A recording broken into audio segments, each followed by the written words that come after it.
Hai, lama sebenarnya aku tak hiking kan. So ni aku on the way turun. Okay, aku nak share something lah for those hikers yang bawa ataupun yang lama lah. Kalau hampa yang selalu pergi hiking kan, ada satu amalan ni yang you boleh buat before you start hiking. Before you enter the trails tu, dia ada satu doa yang ada hamba Allah ni share dengan aku, iaitu aku rasa mungkin ramai yang dah tahu pun, tapi aku just nak share lah. Sebab benda ni aku amal setiap kali aku masuk hutan. So doa dia adalah doa Nabi Sulaiman. So as you guys know, yang selalu amal tu okey lah kan, macam aku selalu amal doa tu. So doa dia, innahu min Sulaiman wa innahu bismillahirrahmanirrahim.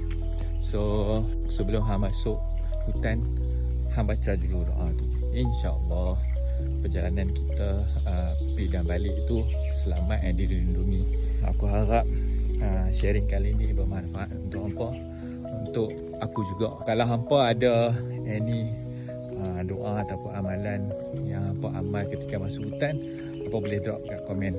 Kita boleh belajar sama-sama. Bye.